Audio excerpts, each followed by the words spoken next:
a serious threat to the economic productivity and profitability of countries with high infection rates. The most damaging impact are the younger and productive population. The loss of trained and skilled workers in their prime has severe implications for development and business. This reduces economic growth basically and alter the economic structure. So basically, if we transform this one to money, this become billion and billion of dollars.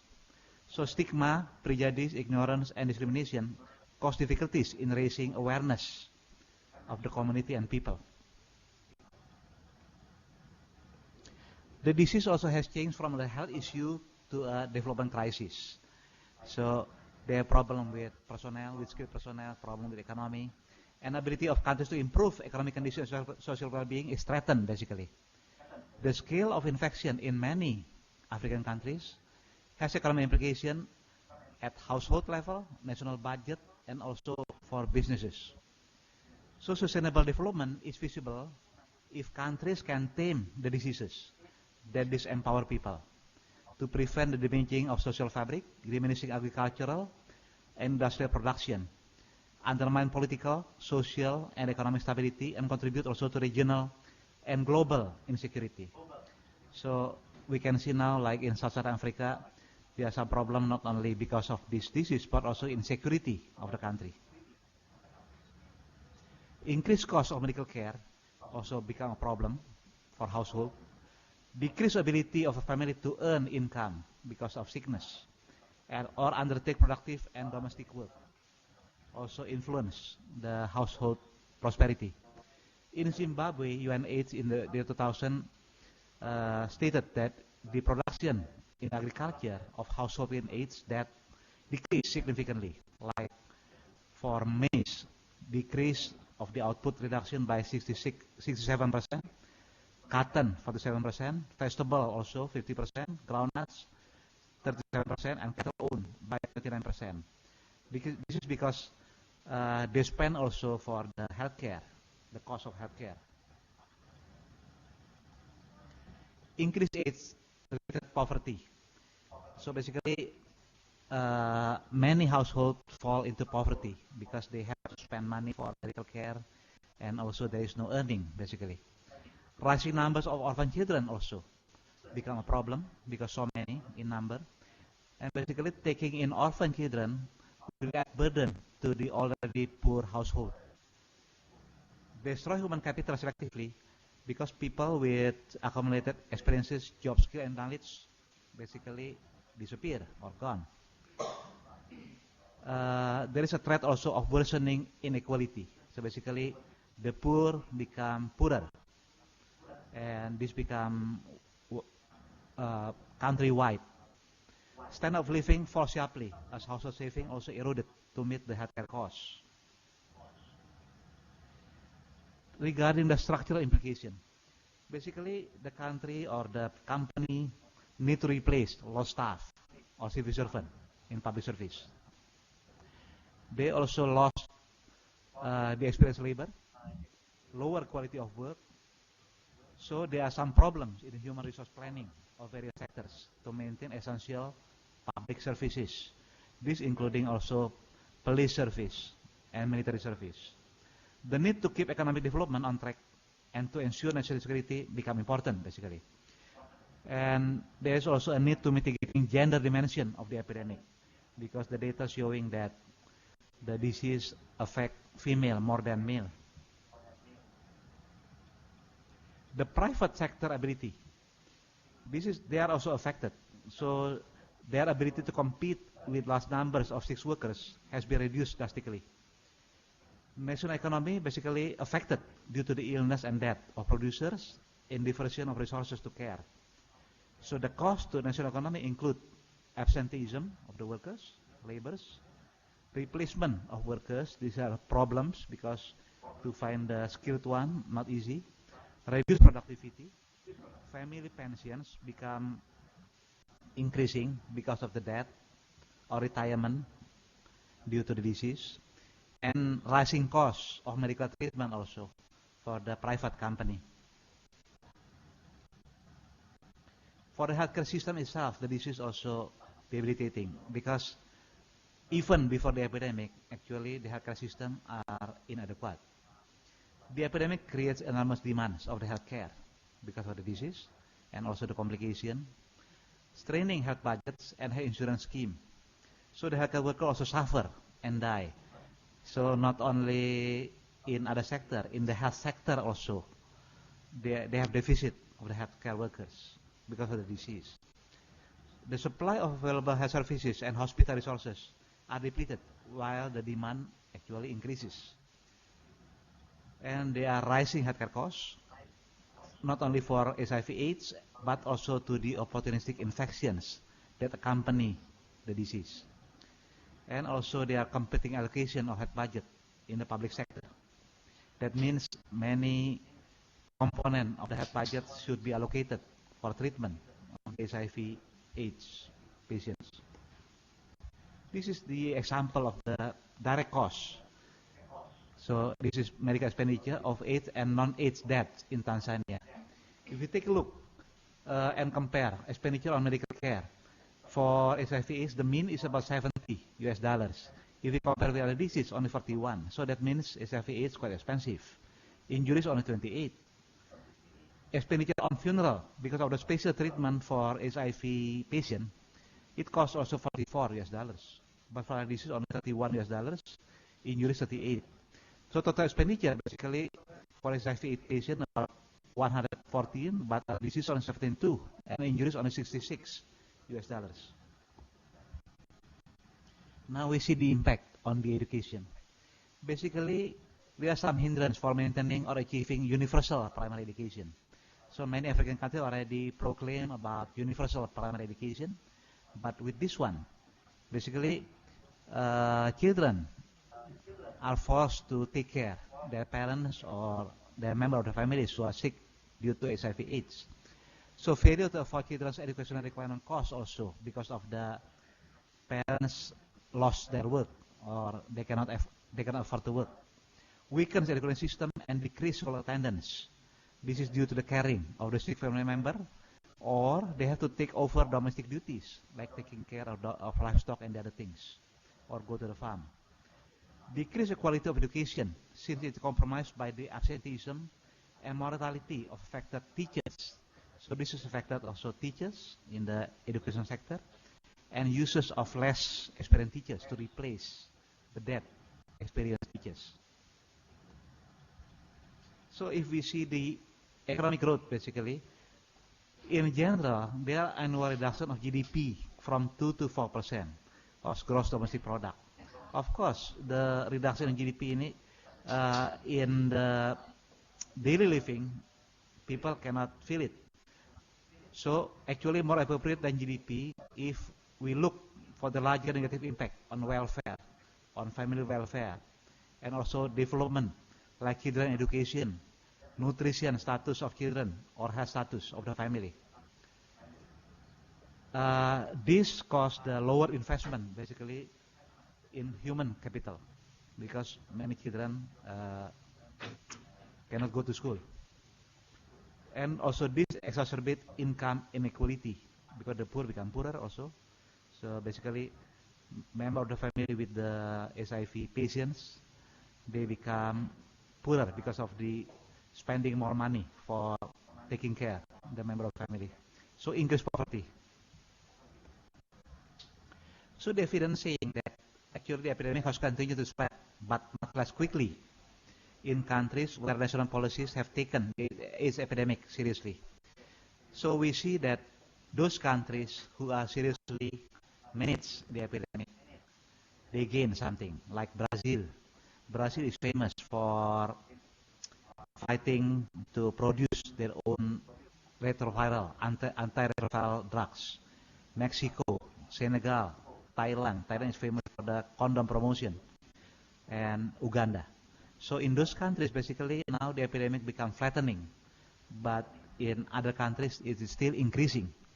So countries basically need to combat the AIDS epidemic more urgently to prevent progressive economic collapse.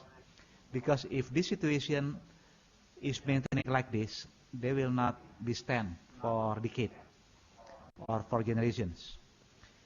impact on economic growth and development basically added with the direct impact of increased mortality and morbidity on the lives of the poor. So we know basically those belong to the poor quintile of the population. They have more morbidity and mortality. So this impact of the disease HIV/AIDS on economic growth and development also have direct impact, and this makes the disease also a threat to poverty alleviation efforts. So it will wipe out the effort to alleviate poverty.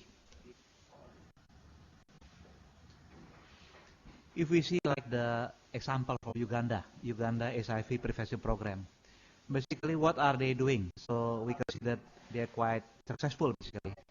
Number one, basically they have a strong political commitment. So from the president to other official of the country, they have a strong political commitment, and they try to get rid of discrimination to patients. And also they have some intervention to empower women and girls, so they can reject the risk or the high risk of the disease. They have a strong focus also on youth, so they have a very big campaign on health education for youth. They have also active effort to fight stigma and discrimination. So basically, they try to avoid the discrimination in work and in school and other things. They emphasize also on open communication about HIV/AIDS with all components in the community. And they engage also religious leaders, so that those leaders also can help in the campaign and communicating about the truth about the disease. They also create confidential, voluntary counseling and testing intervention. This is very good actually, because by this thing actually people more aware about the condition.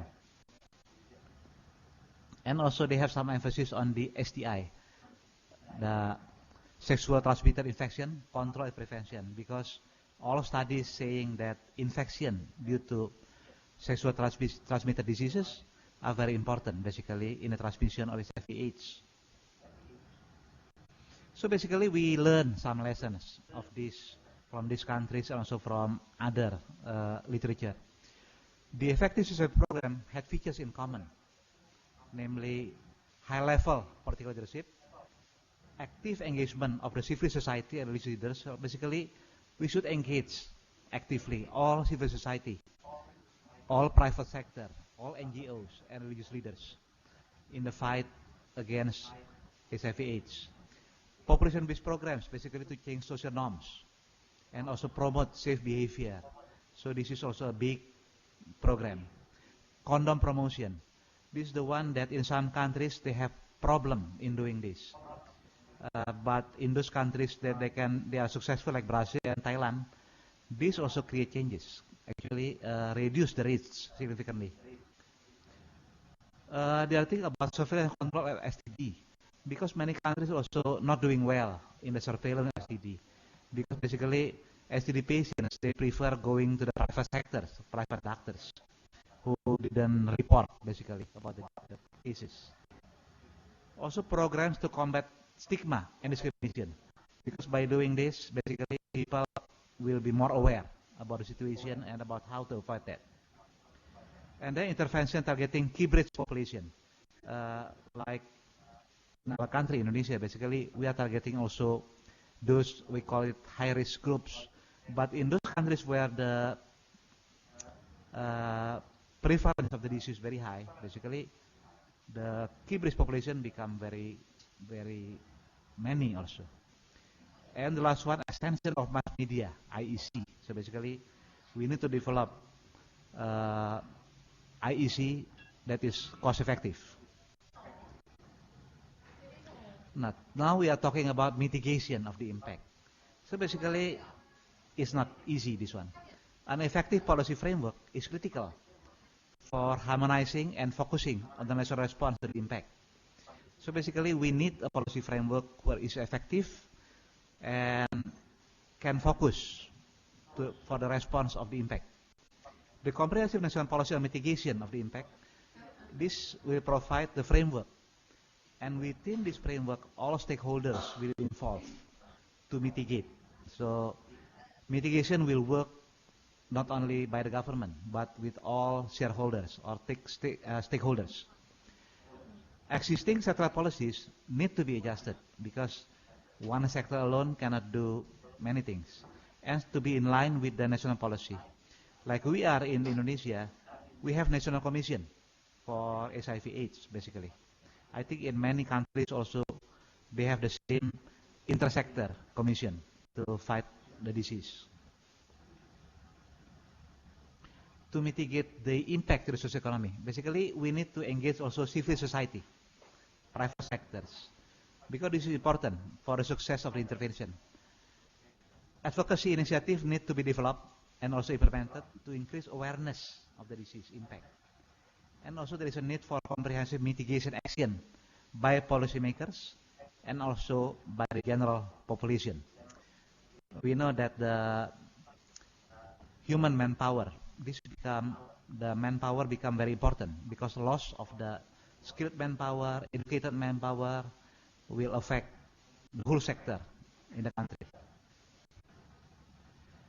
Regarding the future impact, basically the epidemic will depend on the educated people about the dangers of the virus and the behavior change.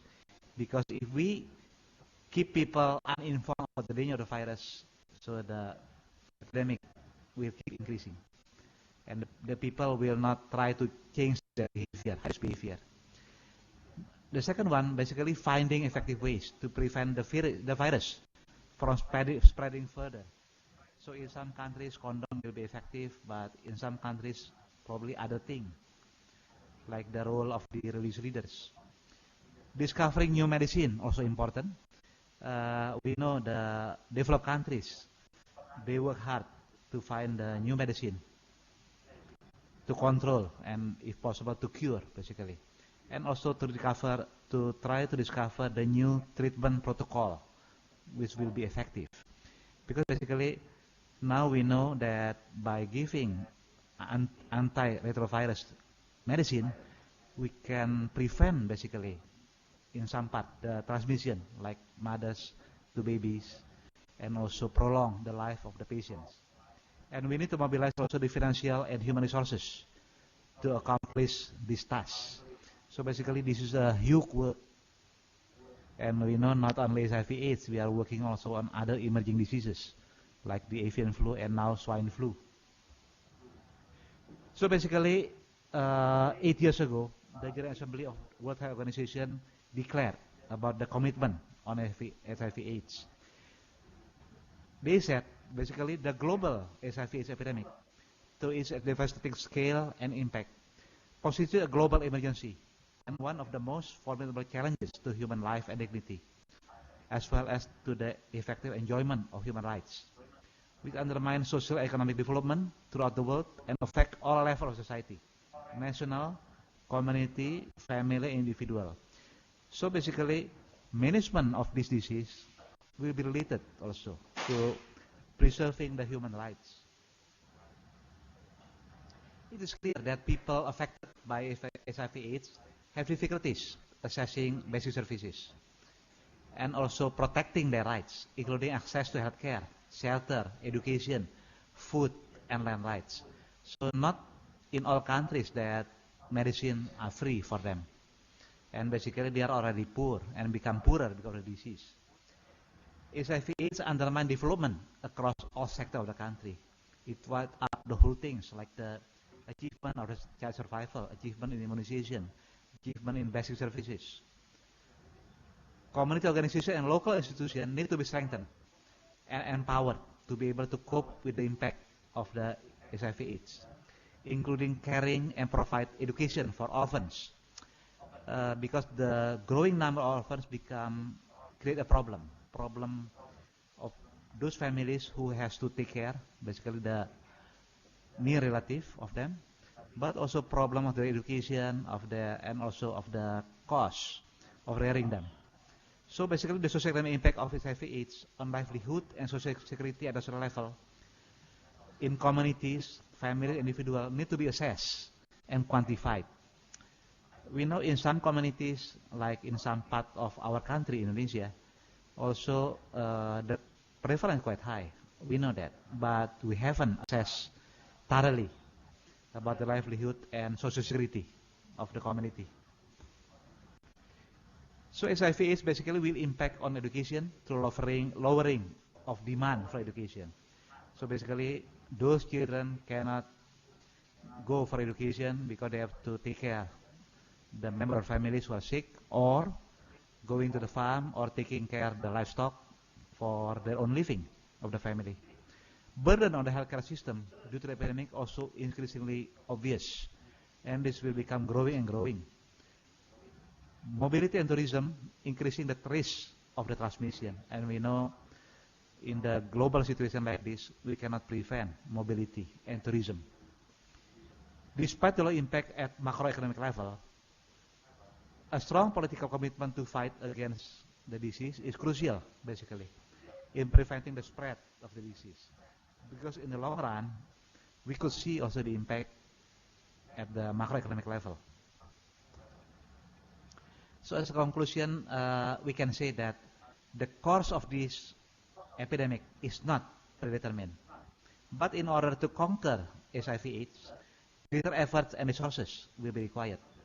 So the eventual course basically depends on how individual, communities, nations, and the world respond to the threat of the disease today and also tomorrow. Thank you for your kind attention. Okay, thank you, Dr. Suartokosen. Okay, ladies and gentlemen, now we come to the discussion session. We will have 3 rounds of discussion.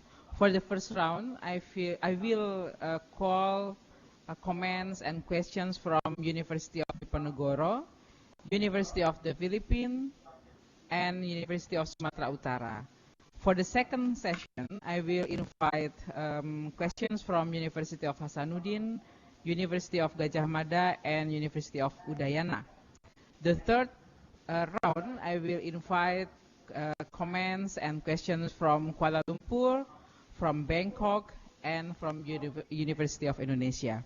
Okay, now let's come to the first round. I will call first from University of Diponegoro. I hope you can hear us and deliver your question. Can you hear me? Okay. Yes, we can hear you. Please, you can deliver your question. Okay, thank you very much. My name is Suratman. You have talked about the effective, successful programs to overcome the spread of HIV in Africa. But I want to know about how is the situation in Indonesia. I think Indonesia has ever tried to do many things to overcome HIV, but until now, the number of cases is still high. Thank you very much. Okay, any other question, Diponegoro? No more. Okay, now let's go to the Philippines. Thank you. Okay, you're welcome. Let's go to the Philippines. University of the Philippines, are you still there? Can you hear us? Is there any questions from you? We don't have any questions. No response? Yeah, is there any question from you? No, we don't have. You don't have. Okay. Now let's go to the University of Sumatra Utara. Usu, Medan. No, we don't have any question. Please, can you repeat? Is there any question? No, we don't have any question for you now. Okay, you don't have any question. Okay, Pak Suartokosen, we have one question from University of Diponegoro about the control of HIV. How is the situation in Indonesia? Yeah, thank you, colleague. This is important question basically. Because the topic is African case, basically, I touch very little about Indonesia. So the current figure from our disease control Director General, Ministry of Health, showing keep increasing and in alarming speed actually. This mainly also, or majority of those related to the IDU intravenous drug users, basically. So basically, those successful program in Africa, they already show that they need to do many things, basically, like starting with strong political commitment. You know, in Indonesia, we have problem also with promoting condom, even until now. And also, make a campaign on VCT, also still very little successful. We try to emphasize on STI control, but of course people prefer going to the private sector, and we still don't know about that situation. So basically, we still have many work to do in Indonesia. And you know, some focus like in West Papua also, they are one of the highest of our country. And we need actually special effort to fight those stigma in the community, because this is still very important in our community. So basically, this is not a good condition in our country. If we take a look our neighbor like Thailand, they are already flattening or decreasing about the epidemic, and we are not. If we go like to the prison, in some prison in East Indonesia, more than 80% of the prisoners are positive for HIV. So basically, we should learn from those countries who are already successful. Thank you. Okay, so we still have so many things to do, Pak Suartokosen, yes, in Indonesia, is it? Okay, let's go to the second round. I will invite participants from Makassar, Yogyakarta, and Bali, Denpasar. So first, for the first, I will invite from University of Hasanuddin in Makassar. Do you have any question from Makassar? Participants from Makassar, can you hear us? Yes. Is there any question? I can hear. Okay, do you have any questions? Any of you? Yes, I can. Hello. Okay. Yeah. Hello. Yeah. Please continue with your question. Okay. The high-speed transmission of HIV/AIDS to make global anxiety and global emergency because loss of trained and skilled workers to make severe implication for development and business with reduced economic growth and alter the economic structure. The core my question is, what kind of strategy to reduce transmission of HIV/AIDS to productive age? Thank you. Okay. Any other question from Makassar? From other participants? No more. Back to No more. Okay. So let's go to Yogyakarta. Participants from University of Gadjah Mada. Do you have any questions? Yogyakarta? No question? Okay. If there is no question, let's go to Denpasar, University of Udayana.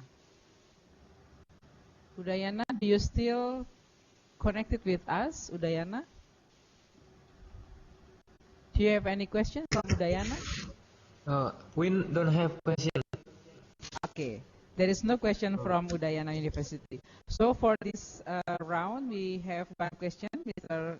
Suartokosen from University of Hasanuddin. It's about the strategy to reduce HIV/AIDS transmission among the productive age community. You have your time, Dr. Suartokosen. Yeah, thank you for the important question. Yeah, basically, there are still many things. We know that in our setting, also discrimination is still there about experienced labor.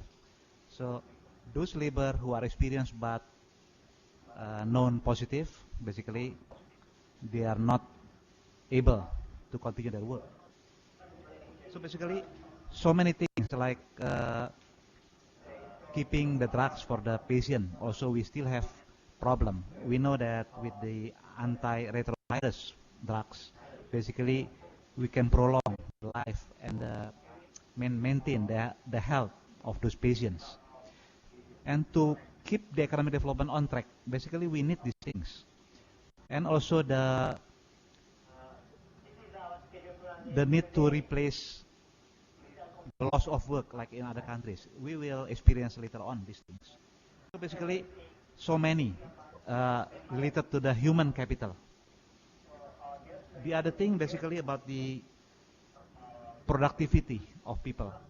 We know we are in agriculture setting, still about 60% of our, like in Indonesia, our population, they are staying in rural area, and the main income still from agriculture.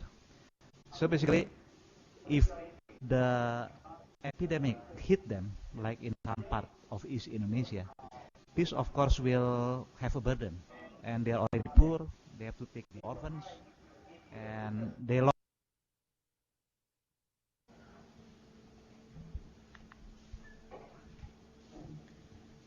Good morning, everyone. Shall we proceed to the second session of this day, of today?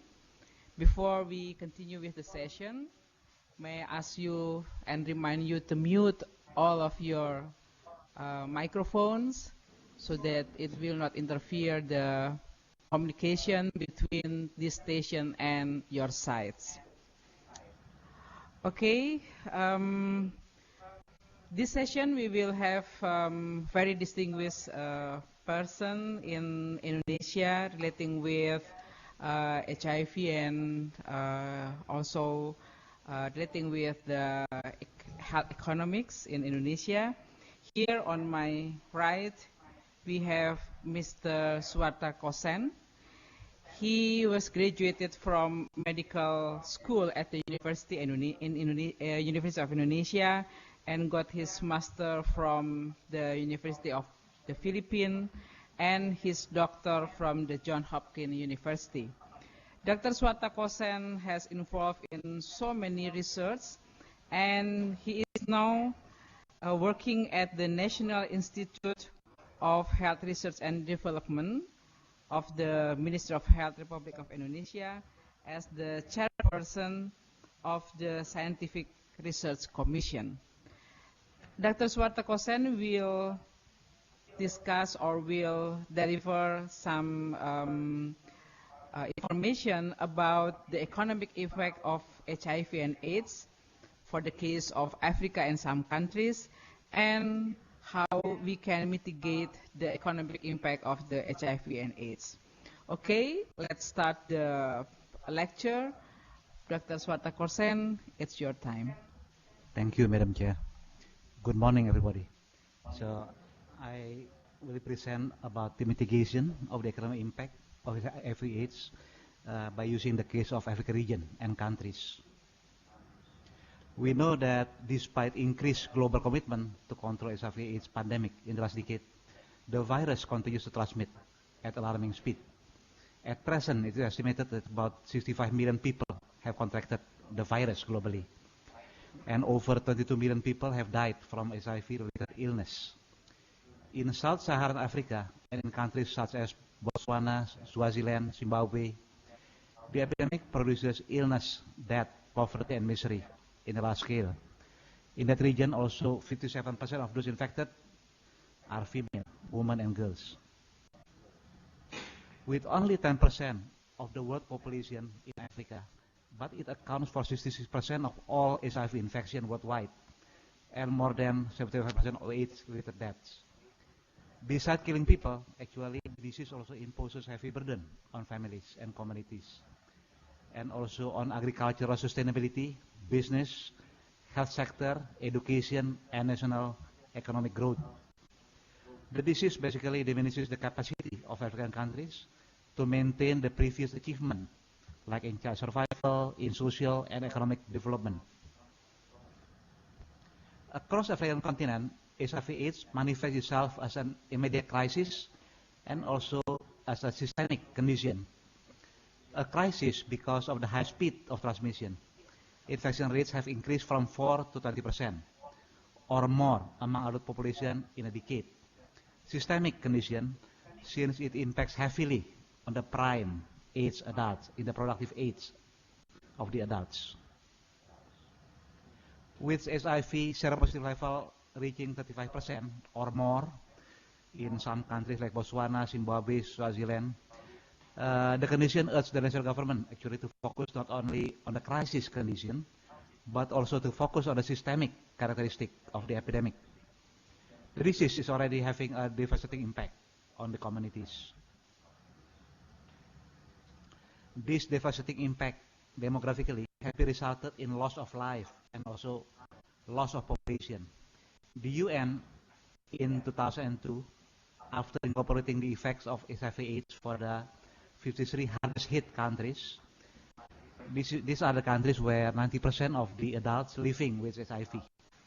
Estimated that the annual number of deaths reached 1 million in the early 1990s and over 4 million by 2003, and this keep increasing. About 100 million additional deaths are expected in 38 most affected African countries by 2025 as a result of the epidemic. This means those countries will have 14% fewer inhabitants than without HIV epidemic. And remember, this is only one disease, and in Africa there are so many other diseases also. Outside Africa, the demographic effects are relatively moderate. Prior to 2025, AIDS is expected to cause 31 million additional deaths in India. India, a country with 1.2 billion population, and about 18 million in China. This is the country also with about 1.6 billion population. By 2020 or to 2025, basically nearly 10 years of life expectancy will be lost in those 38 countries. This is a sad condition, because to achieve a better life expectancy, actually so many efforts have been conducted. Significant reduction of life expectancy will also be experienced by developing countries outside Africa, such as Bahamas, Cambodia, Dominica, Haiti, and also Myanmar. Botswana at present has the highest HIV prevalence rate in the world. The current life expectancy is around 40 years as a result of deaths related to AIDS. Actually, it achieved 65 years between 1990 to 1995. Similar condition also experienced by countries like Zimbabwe, Angola, Lesotho, Malawi, Mozambique, Rwanda, and Zambia. A severe deficit of working age people will be experienced by 2025. Their population pyramid also have a new shape. We call it population chimney. So if we see this, the demographic pyramid, we see the black one basically showing the current, and the white one deficit due to HIV/AIDS. So the form will like the chimney actually. Many studies basically predict that the disease will substantially reduce economic growth, and this comes the socio-economic impact of the disease. It will hit in several fronts at once, and resulting in like reduced saving and investment of the people and of the country, loss of experienced labor, and lowered productivity. So many skilled labor either they cannot work because of debilitating disease or died. Excessive absenteeism, so many even the civil servants cannot do or are not in their work, so they need to recruit new people. High healthcare and death benefits costs. This is also burden for the country and also for the private insurance company. Reduced return on investment in health and education, because they already spend so much for health and education, and now everything is gone because of the disease. And decline of the worker morale. So HIV/AIDS basically a serious threat to the economic productivity and profitability of countries with high infection rates. The most damaging impact are the younger and productive population. The loss of trained and skilled workers in their prime has severe implications for development and business. This reduces economic growth basically and alter the economic structure. So basically, if we transform this one to money, this become billion and billion of dollars. So stigma, prejudice, ignorance, and discrimination cause difficulties in raising awareness of the community and people. The disease also has changed from a health issue to a development crisis. So they have problem with personnel, with skilled personnel, problem with economy, and ability of countries to improve economic conditions and social well-being is threatened basically. The scale of infection in many African countries has economic implication at household level, national budget, and also for businesses. So sustainable development is feasible if countries can tame the diseases that disempower people, to prevent the diminishing of social fabric, diminishing agricultural and industrial production, undermine political, social, and economic stability, and contribute also to regional and global insecurity. So we can see now, like in Southern Africa, there are some problem not only because of this disease, but also insecurity of the country. Increased cost of medical care also become a problem for household. Decreased ability of a family to earn income because of sickness or undertake productive and domestic work also influence the household prosperity. In Zimbabwe, UNAIDS in the year 2000 stated that the production in agriculture of household in AIDS that decreased significantly, like for maize, decrease of the output reduction by 67%, cotton 47%, vegetable also 50%, groundnuts 37%, and cattle owned by 29%. Because this is because they spend also for the healthcare, the cost of healthcare. Increased AIDS-related poverty. So basically, many households fall into poverty because they have to spend money for medical care, and also there is no earning basically. Rising numbers of orphan children also become a problem because so many in number, and basically taking in orphan children will add burden to the already poor household. Destroy human capital selectively because people with accumulated experiences, job skill, and knowledge basically disappear or gone. There is a threat also of worsening inequality. So basically, the poor become poorer, and this become countrywide. Standard of living falls sharply as household saving also eroded to meet the healthcare costs. Regarding the structural implication, basically the country or the company need to replace lost staff or civil servant in public service. They also lost the experienced labor, lower quality of work. So there are some problems in human resource planning of various sectors to maintain essential public services. This including also police service and military service. The need to keep economic development on track and to ensure national security become important basically. And there is also a need to mitigating gender dimension of the epidemic, because the data showing that the disease affect female more than male. The private sector ability, they are also affected. So their ability to compete with large numbers of sex workers has been reduced drastically. National economy basically affected due to the illness and death of producers in diversion of resources to care. So the cost to national economy include absenteeism of the workers, laborers, replacement of workers. These are problems because to find the skilled one not easy. Reduced productivity, family pensions become increasing because of the death or retirement due to the disease, and rising costs of medical treatment also for the private company. For the healthcare system itself, the disease also debilitating because even before the epidemic, actually the healthcare system are inadequate. The epidemic creates enormous demands of the healthcare because of the disease and also the complication, straining health budgets and health insurance scheme. So the healthcare worker also suffer and die. So not only in other sector, in the health sector also, they have deficit of the healthcare workers because of the disease. The supply of available health services and hospital resources are depleted while the demand actually increases. And there are rising healthcare costs, not only for HIV/AIDS, but also to the opportunistic infections that accompany the disease.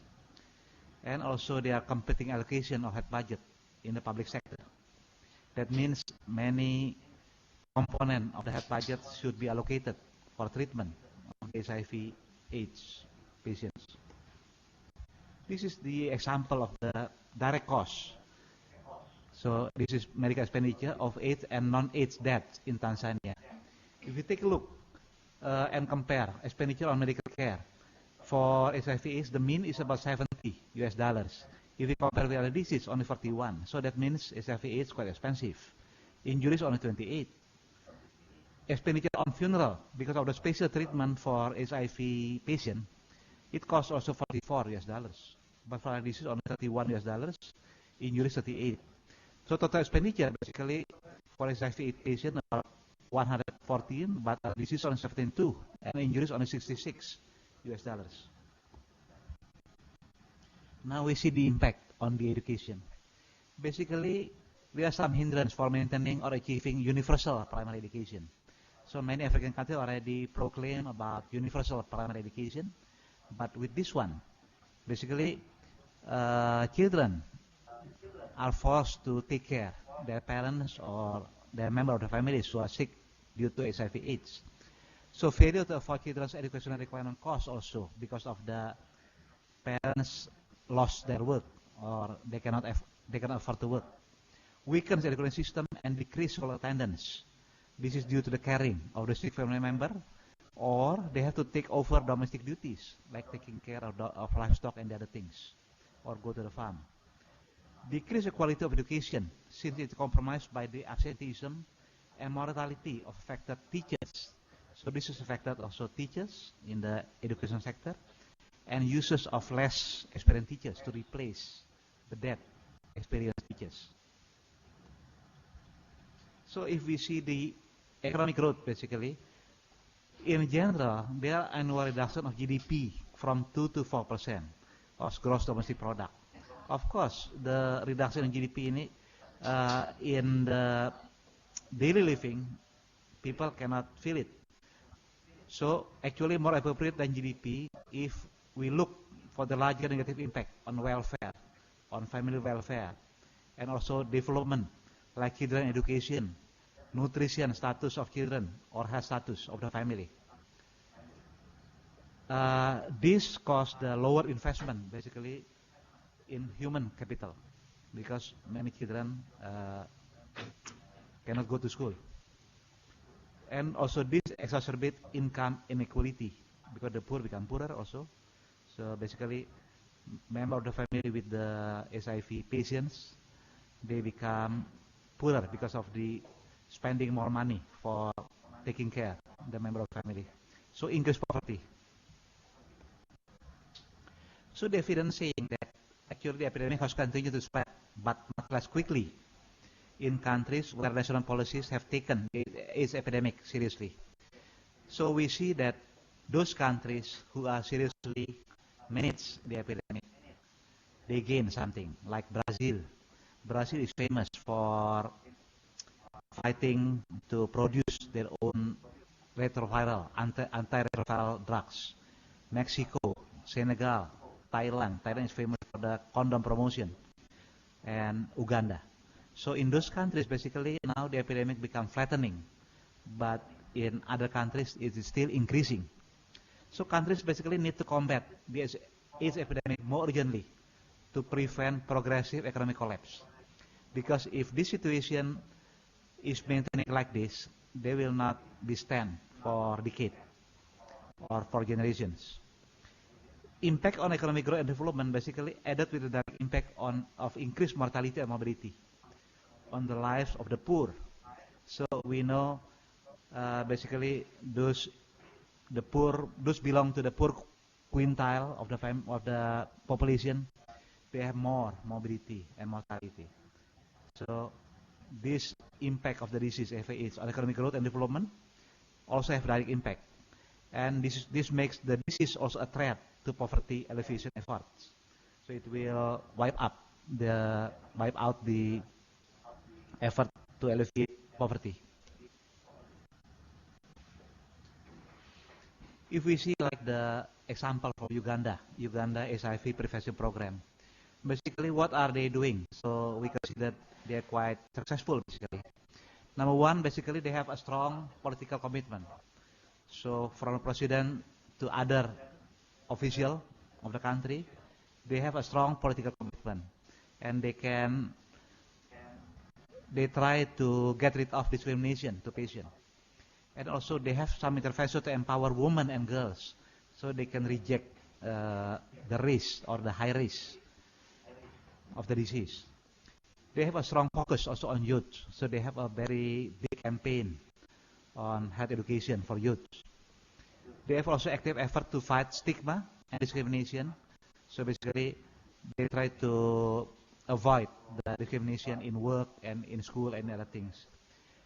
They emphasize also on open communication about HIV/AIDS with all components in the community. And they engage also religious leaders so that those leaders also can help in the campaign and communicating about the truth about the disease. They also create confidential, voluntary counseling and testing intervention. This is very good actually, because by this thing actually people more aware about the condition. And also they have some emphasis on the STI, the sexual transmitted infection control and prevention, because all studies saying that infection due to sexual transmitted diseases are very important basically in the transmission of HIV/AIDS. So basically we learn some lessons of this from these countries and also from other literature. The effective suicide program had features in common, namely high-level political leadership, active engagement of the civil society and religious leaders. So basically, we should engage actively all civil society, all private sector, all NGOs and religious leaders in the fight against HIV/AIDS. Population-based programs basically to change social norms and also promote safe behavior. So this is also a big program. Condom promotion. This is the one that in some countries they have problem in doing this. But in those countries that they are successful like Brazil and Thailand, this also create changes. Actually reduce the risks significantly. The other thing about surveillance control of STD, because many countries also not doing well in the surveillance of STD, because basically STD patients they prefer going to the private sectors, private doctors, who didn't report basically about the cases. Also programs to combat stigma and discrimination, because by doing this basically people will be more aware about the situation and about how to avoid that. And then intervention targeting key bridge population, like in our country, Indonesia, basically we are targeting also those, we call it high-risk groups. But in those countries where the prevalence of the disease is very high, basically the key bridge population become very, very many also. And the last one, extension of mass media, IEC. So basically we need to develop IEC that is cost effective. Now we are talking about mitigation of the impact. So basically, it's not easy, this one. An effective policy framework is critical for harmonizing and focusing on the national response to the impact. So basically, we need a policy framework where it's effective and can focus for the response of the impact. The comprehensive national policy on mitigation of the impact, this will provide the framework. And within this framework, all stakeholders will be involved to mitigate. So mitigation will work not only by the government, but with all shareholders or stakeholders. Existing sectoral policies need to be adjusted because one sector alone cannot do many things. And to be in line with the national policy. Like we are in Indonesia, we have National Commission for HIV/AIDS basically. I think in many countries also they have the same intersector commission to fight the disease. To mitigate the impact to the socioeconomy, basically we need to engage also civil society, private sectors, because this is important for the success of the intervention. Advocacy initiatives need to be developed and also implemented to increase awareness of the disease impact. And also there is a need for comprehensive mitigation action by policymakers and also by the general population. We know that the human manpower, the manpower become very important because loss of the skilled manpower, educated manpower will affect the whole sector in the country. Regarding the future impact, basically the epidemic will depend on the educated people about the dangers of the virus and the behavior change. Because if we keep people uninformed about the danger of the virus, so the epidemic will keep increasing. And the people will not try to change their behavior, behavior. The second one, basically finding effective ways to prevent the virus from spreading further. So in some countries, condom will be effective, but in some countries, probably other thing, like the role of the religious leaders. Discovering new medicine, also important. We know the developed countries, they work hard to find the new medicine, to control, and if possible, to cure, basically. And also to try to discover the new treatment protocol, which will be effective. Because basically, now we know that by giving antiretrovirus medicine, we can prevent basically in some part the transmission, like mothers to babies, and also prolong the life of the patients. And we need to mobilize also the financial and human resources to accomplish this task. So basically this is a huge work. And we know not only HIV/AIDS, we are working also on other emerging diseases like the avian flu and now swine flu. So basically, 8 years ago, the General Assembly of World Health Organization declared about the commitment on HIV/AIDS. They said basically the global HIV/AIDS epidemic, to its devastating scale and impact, constitutes a global emergency and one of the most formidable challenges to human life and dignity, as well as to the effective enjoyment of human rights, which undermine social and economic development throughout the world and affect all levels of society, national, community, family, and individual.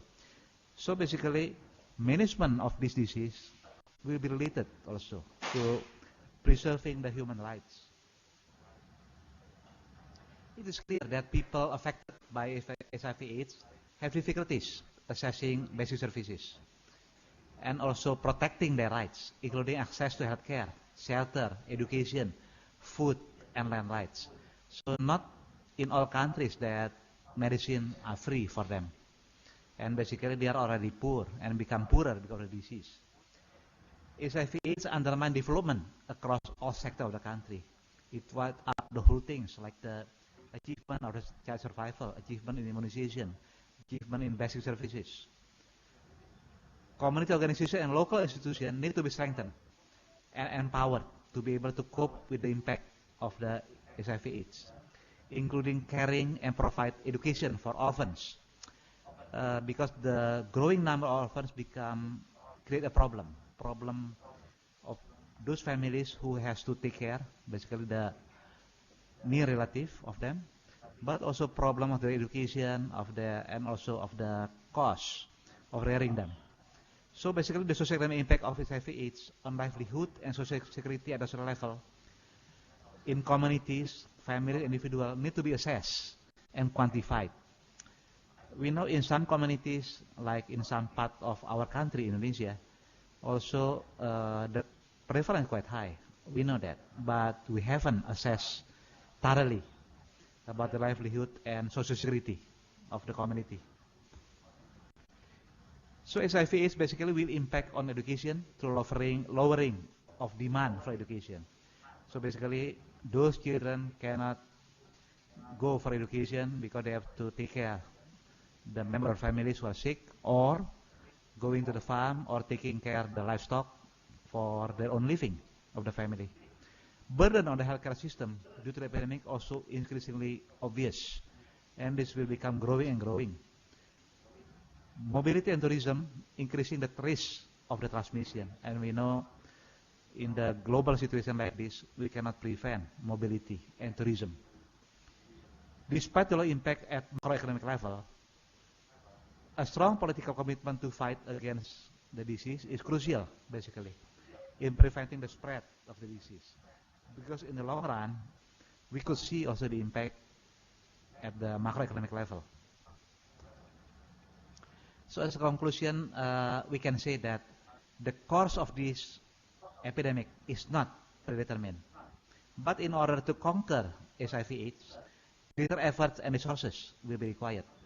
So the eventual course basically depends on how individual, communities, nations, and the world respond to the threat of the disease today and also tomorrow. Thank you for your kind attention. Okay, thank you, Dr. Suarta Kosen. Okay, ladies and gentlemen, now we come to the discussion session. We will have 3 rounds of discussion. For the first round, I will call comments and questions from University of Diponegoro, University of the Philippines, and University of Sumatera Utara. For the second session, I will invite questions from University of Hasanuddin, University of Gadjah Mada, and University of Udayana. The third round, I will invite comments and questions from Kuala Lumpur, from Bangkok, and from University of Indonesia. Okay, now let's come to the first round. I will call first from University of Diponegoro. I hope you can hear us and deliver your question. Can you hear me? Okay. Yes, we can hear you. Please, you can deliver your question. Okay, thank you very much. My name is Suratman. You have talked about the effective, successful programs to overcome the spread of HIV in Africa. But I want to know about how is the situation in Indonesia. I think Indonesia has ever tried to do many things to overcome HIV, but until now, the number of cases is still high. Thank you very much. Okay, any other question, Diponegoro? No more. Okay, now let's go to the Philippines. Thank you. Okay, you're welcome. Let's go to the Philippines. University of the Philippines, are you still there? Can you hear us? Is there any questions from you? We don't have any questions. No response? Yeah, is there any question from you? No, we don't have. You don't have. Okay. Now let's go to the University of Sumatera Utara. Usu, Medan. Can you we don't come? have any question. Please, can you repeat? Is there any question? No, we don't have any question for you now. Okay, you don't have any question. Okay, Pak Suarta Kosen, we have one question from University of Diponegoro about the control of HIV. How is the situation in Indonesia? Yeah, thank you, colleague. This is important question basically, because the topic is African case. Basically, I touch very little about Indonesia. So the current figure from our disease control Director General, Ministry of Health, showing keep increasing and in alarming speed actually. This mainly also, or majority of those related to the IDU, intravenous drug users basically. So basically, those successful program in Africa, they already show that they need to do many things basically, like starting with strong political commitment. You know, in Indonesia we have problem also with promoting condom even until now, and also make a campaign on VCT, also still very little successful. We try to emphasize on STI control, but of course people prefer going to the private sector, and we still don't know about that situation. So basically, we still have many work to do in Indonesia.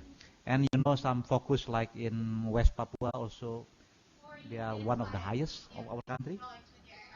And we need actually special effort to fight those stigma in the community, because this is still very important in our community. So basically, this is not a good condition in our country. If we take a look our neighbor like Thailand, they're already flattening or decreasing about the epidemic, and we are not. If we go like to the prison, in some prison in East Indonesia, more than 80% of the prisoners are positive for HIV. So basically we should learn from those countries who are already successful. Thank you. Okay, so we still have so many things to do, Pak Suartokosen, yes, in Indonesia, is it? Okay, let's go to the second round. I will invite participants from Makassar, Yogyakarta, and Bali Denpasar. So first, for the first, I will invite from University of Hasanuddin in Makassar. Do you have any question from Makassar? Participants from Makassar, can you hear us? Yes. Is there any question? I can hear. Okay, do you have any questions? Any of you? Yes, I can. Hello. Okay. Yeah, Hello. yeah, please continue with your question. Okay. The high-speed transmission of HIV/AIDS to make global anxiety and global emergency because loss of trained and skilled worker to make severe implication for development and business with reduced economic growth and alter the economic structure. The core my question is, what kind of strategy to reduce transmission of HIV/AIDS to productive age? Thank you. Okay, any other question from Makassar? From other participants? No more. Back to No more. Okay, so let's go to Yogyakarta. Participants from University of Gadjah Mada, do you have any questions? Yogyakarta? No question? Okay, if there is no question, let's go to Denpasar, University of Udayana. Udayana, do you still connected with us, Udayana? Do you have any questions from Udayana? We don't have question. Okay, there is no question from Udayana University. So for this round, we have one question, Mr. Suartokosen from University of Hasanuddin. It's about the strategy to reduce HIV/AIDS transmission among the productive age community. You have your time, Dr. Suartokosen. Yeah, thank you for the important question. Yeah, basically, there are still many things. We know that in our setting, also discrimination is still there about experienced labor. So those labor who are experienced but known positive, basically, they are not able to continue their work. So basically, so many things like keeping the drugs for the patient. Also, we still have problem. We know that with the antiretrovirus drugs, basically, we can prolong life and maintain the health of those patients. And to keep the economic development on track, basically we need these things. And also the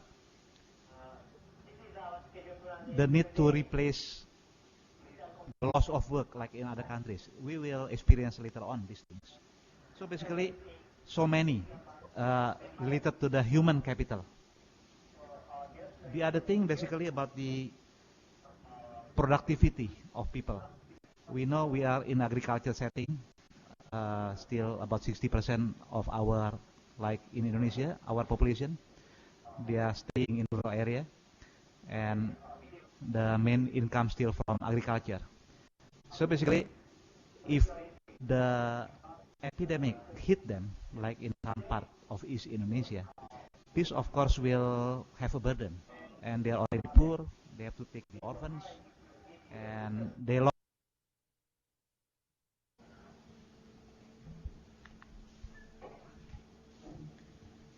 Good morning, everyone.